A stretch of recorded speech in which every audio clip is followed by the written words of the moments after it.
بسم الله الرحمن الرحيم.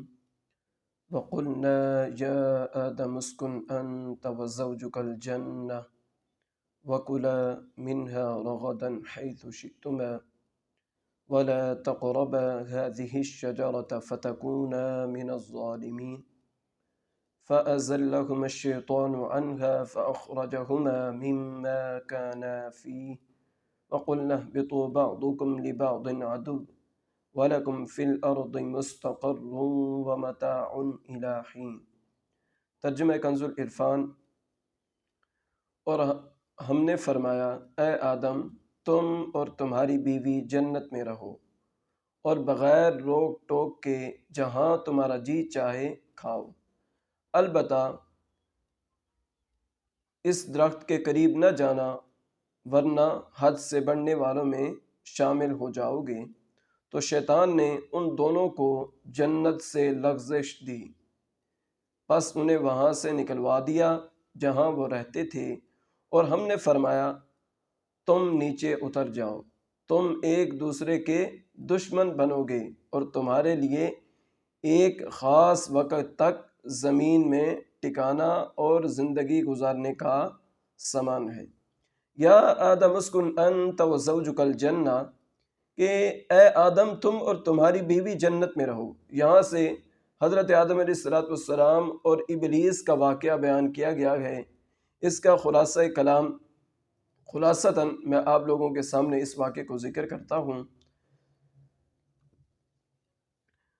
حضرت آدم علیہ السلام کو سجدہ نہ کرنے کی وجہ سے شیطان مردود ہوا تھا، لہٰذا وہ حضرت آدم علیہ السلام کو نقصان پہنچانے کی طاق میں رہا۔ اللہ تعالیٰ نے حضرت آدم علیہ السلام اور حضرت حوا رضی اللہ تعالیٰ عنہ سے فرمایا کہ جنت میں رہو اور جہاں دل کرے بے روک ٹوک کھاؤ، البتہ اس درخت کے قریب نہ جانا۔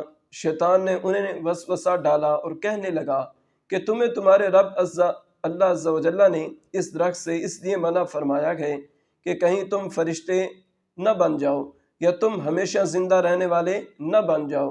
اور اس کے ساتھ شیطان نے قسم کھا کر کہا کہ میں تم دونوں کا خیر خواہ ہوں۔ اللہ اکبر۔ اس پر انہیں خیال ہوا کہ اللہ پاک کی جھوٹی قسم کون کھا سکتا ہے۔ اس خیال سے حضرت حوا رضی اللہ تعالی عنہا نے اس میں سے کچھ کھایا، پھر حضرت آدم علیہ السلام کو دیا تو انہوں نے بھی کھا لیا، اور یہ خیال کیا کہ اللہ تعالیٰ کی ممانعت تحریمی نہ تھی بلکہ تنزیہی تھی، یعنی حرام کر دینے کے لیے نہ تھی بلکہ ایک ناپسندگی کا اظہار تھا۔ یہاں حضرت آدم علیہ السلام سے اجتہاد میں کیا ہوئی؟ خطا ہوئی، اور خطائے اجتہادی گناہ نہیں ہوتی، چنانچہ شیطان کے دھوکے کی وجہ سے انہوں نے اس ممنوع درخت کا پھل کھا لیا، اور پھل کھاتے ہی ان کے پردے کے مقام بے پردہ ہو گئے اور وہ اسے چھپانے کے لیے ان پر پتے ڈالنے لگے۔ اس وقت اللہ تعالیٰ نے فرمایا کہ کیا میں نے تمہیں اس درخت سے منع نہیں کیا تھا، اور میں نے تم سے یہ نہ فرمایا تھا کہ شیطان تمہارا کھلا دشمن ہے؟ اس کے بعد حکم الہی ہوا کہ تم زمین پر اتر جاؤ۔ اب تمہاری اولاد آپس میں ایک دوسرے کی دشمن ہوگی اور تم ایک خاص وقت تک زمین میں رہو گے۔ زمین پر تشریف آوری کے بعد حضرت آدم علیہ السلام ایک عرصے تک اپنی لغزش کی معافی مانگتے رہے، حتیٰ کہ آپ علیہ السلام کو اللہ تعالیٰ کی طرف سے چند کلمات سکھائے گئے۔ پھر جب آپ علیہ السلام نے ان کلمات کے ساتھ توبہ و معافی کی درخواست کی تو وہ قبول ہوئی۔ کیا ہوئی؟ توبہ کیا ہو گئی؟ قبول ہو گئی۔ یہاں پر میں ایک اہم مسئلہ جو ہے آپ لوگوں کے سامنے بیان کرنا بڑا ضروری سمجھتا ہوں کہ یہاں سے ایک مسئلہ یہ یاد رکھنا ضروری ہے، کیونکہ آج کل بے باکی کا دور ہے اور جس کا جو جی چاہتا ہے بول دیتا ہے، یہاں تک کہ مذہبی معاملات اور عام عقائد میں بھی زبان کی بے احتیاطیاں شمار سے باہر ہیں۔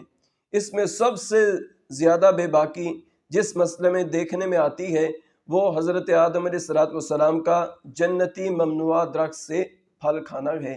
اعلیٰ حضرت امام احمد رضا خان فاضل بریلوی رحمۃ اللہ تعالی علیہ فرماتے ہیں، غیر تلاوت میں اپنی طرف سے حضرت آدم علیہ السلام کی طرف نافرمانی و گناہ کی نسبت حرام ہے۔ ائمہ دین نے اس کی تصریح فرمائی، بلکہ ایک جماعت علماء کرام نے اسے کفر بتایا ہے۔ لہٰذا اپنے ایمان اور قبر اور آخرت پر ترس کھاتے ہوئے ان معاملات میں خاص طور پر اپنی زبان پر قابو رکھیں۔ ولا تقربا، اور قریب نہ جانا۔ آیت میں اصل ممانعت درخت کا پھل کھانے کی ہے، لیکن اس کے لیے فرمایا کہ قریب نہ جانا۔ اس طرز خطاب سے علماء نے یہ مسئلہ نکالا ہے کہ اصل فعل کے ارتکاب سے بچانے کے لیے اس کے قریب جانے سے بھی روکنا چاہیے۔ جیسے بچے کے سیڑھیوں سے گرنے کا اندیشہ ہوتا ہے تو اسے صرف سیڑھیوں پر کھڑا ہونے سے منع نہیں کرتے، بلکہ سیڑھیوں کے قریب جانے سے بھی منع کرتے ہیں۔ اسی طرح بیسیوں کاموں میں علماء کرام اسی اندیشے سے منع فرماتے ہیں کہ کوئی فعل بذات خود منع نہیں ہوتا، لیکن اگر لوگ اس کے قریب جائیں گے تو ممنوع کا ارتکاب کر بیٹھیں گے۔ جیسے عورتوں کو قبرستان جانے سے منع کرنے میں یہی حکمت ہے۔ اسی سے پیر اور مشائخ کے فعل کا استدلال ہو سکتا ہے کہ وہ مریدوں کو تربیت کے لیے بعض اوقات کسی جائز کام سے بھی روک دیتے ہیں، کیونکہ وہ جائز کام کسی برائی تک پہنچانے کا ذریعہ بن سکتا ہے۔ کیا بن سکتا ہے؟ ذریعہ بن سکتا ہے۔ اس لیے جو صحیح معنوں میں پیر و مرشد ہوتے ہیں، پیر کامل ہوتے ہیں، تو وہ جائز کام سے بھی منع فرما دیتے ہیں، ایسے علماء بھی منع فرما دیتے ہیں۔ فَتَكُونَ مِنَ الظَّالِمِينَ، ورنہ تم زیادتی کرنے والوں میں سے ہو جاؤ گے۔ ظلم کا معنی ہے کسی شے کو اس کی اپنے جگہ کے علاوہ کسی اور جگہ رکھنا، اور یہاں آیت میں ظلم خلاف اولا کے معنی میں ہے، خلاف اولا کے معنی میں ہے۔ انبیاء کرام علیہ السلام کو ظالم کہنے والے کا حکم بھی سماعت فرما لیں۔ جو انبیاء کرام علیہ السلام کے بارے میں اس طرح کے الفاظ جو ہے نسبت کرتے ہیں، دلیل بناتے ہیں، تو یاد رکھیں، یاد رہے کہ انبیاء کرام علیہ السلام کو ظالم کہنا گستاخی اور توہین ہے، اور جو انبیاء کرام علیہ السلام کو ظالم کہے وہ کیا ہے؟ کافر ہے۔ کیا ہے؟ کافر ہے۔ اللہ تعالی مالک اور مولا ہے، وہ اپنے مقبول بندوں کے بارے میں جو چاہے فرمائے۔ کسی دوسرے کی کیا مجال کہ وہ انبیاء کرام علیہ السلام سے متعلق کوئی خلاف ادب کلمہ زبان پر لائے، اور اللہ تعالیٰ کے اس طرح کے خطابات کو اپنی جرأت و بے باکی کی دلیل بنائیں۔ اس بات کو یوں سمجھیں کہ بادشاہ کے ماں باپ بادشاہ کو ڈانٹیں، اور یہ دیکھ کر شاہی محل کا جو جمع دار ہے وہ بادشاہ کو انہی الفاظ میں ڈانٹنے لگے تو اس احمق کا کیا انجام ہوگا۔ ہمیں تو انبیاء کرام علیہ السلام اور محبوبان خدا کی تعظیم و توقیر اور ادب و اطاعت کا حکم دیا گیا ہے، اور ہم پر یہی لازم ہے، اور ہم پر کیا ہے؟ یہی لازم ہے۔ انبیاء کرام علیہ السلام کی عصمت بھی آپ لوگ بیان جو ہے اس حوالے سے بھی آپ ایک بعض سماعت فرما لیں۔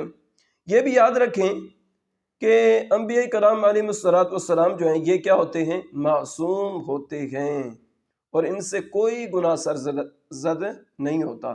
ان کے معصوم ہونے پر بیسیوں دلائل ہیں، یہاں پر چند میں آپ کے سامنے بیان کرتا ہوں اسی ویڈیو کے اندر، تو سماعت فرمائیں۔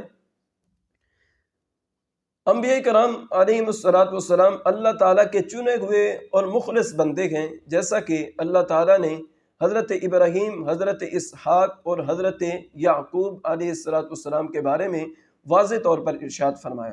یہ پہلی چیز میں نے آپ لوگوں کے سامنے بیان کروں کہ انبیاء کرام علیہ السلام کیا ہوتے ہیں؟ معصوم ہوتے ہیں۔ اللہ رب العزت نے ارشاد فرمایا إِنَّا أَخْلَصْنَاهُمْ بِخَالِصَةٍ ذِكْرَ الدَّارِ، سبحان اللہ۔ ترجمہ کنز العرفان، بے شک ہم نے انہیں ایک کھری بات سے چن لیا، وہ اس گھر کی یاد ہیں۔ وہ اس گھر کی کیا ہیں؟ یعنی آخرت والے گھر کی کیا ہیں؟ یاد ہیں۔ اور حضرت یوسف علیہ السلام کے بارے میں اللہ رب العزت نے ارشاد فرمایا إِنَّهُ مِنْ عِبَادِنَا الْمُخْلَصِينَ، ترجمہ کنز العرفان، بے شک وہ ہمارے چنے ہوئے بندوں میں سے ہے، بے شک وہ ہمارے چنے ہوئے بندوں میں سے ہے۔ اور جو اللہ تعالیٰ کے مخلص بندے ہیں شیطان انہیں گمراہ نہیں کر سکتا، جیسا کہ اس کا یہ اعتراف خود قرآن مجید میں موجود ہے۔ اللہ رب العزت نے ارشاد فرمایا قال فبعزتك لأغوينهم اجمعین الا عبادك منهم المخلصین، ترجمہ کنز العرفان ہے، اس نے کہا تیری عزت کی قسم ضرور میں ان سب کو گمراہ کر دوں گا مگر جو ان میں تیرے چنے ہوئے بندے ہیں، مگر جو ان میں تیرے چنے ہوئے بندے ہیں۔ اللہ اکبر، اللہ اکبر۔ اس سے معلوم ہوا کہ انبیاء کرام علیہم السلام پر شیطان کا داؤ نہیں چلتا کہ وہ ان سے گناہ یا کفر کرا دے۔ اللہ اکبر۔ نمبر 2، گناہ کرنے والا مذمت کیے جانے کے لائق ہے، جبکہ انبیاء کرام علیہم السلام کے بارے میں اللہ تعالیٰ نے مطلقاً ارشاد فرمایا وَإِنَّهُمْ عِنْدَنَا لَمِنَ الْمُصْطَفَيْنَ الْأَخْيَارِ وَإِنَّهُمْ عِنْدَنَا لَمِنَ الْمُصْطَفَيْنَ الْأَخْيَارِ، ترجمہ کنز العرفان ہے، اور بے شک وہ ہمارے نزدیک بہترین چنے ہوئے بندوں میں سے ہے۔ سبحان اللہ۔ اور نمبر 3 کہ انبیاء کرام علیہم السلام فرشتوں سے افضل ہیں، اور جب فرشتوں سے گناہ صادر نہیں ہوتا تو ضروری ہے کہ انبیاء کرام علیہم السلام سے بھی گناہ صادر نہ ہو، کیونکہ اگر انبیاء کرام علیہم السلام سے بھی گناہ صادر ہو تو وہ فرشتوں سے افضل نہیں رہیں گے، فرشتوں سے افضل نہیں رہیں گے۔ آج انشاءاللہ العزیز آپ لوگوں نے 2 آیت کریمہ جو ہیں 35 اور 36، اس کا ترجمہ آپ لوگوں نے سماعت فرمایا۔ اللہ رب العزت ہم سب کا حامی و ناصر ہو۔ وما علینا الا البلاغ المبین۔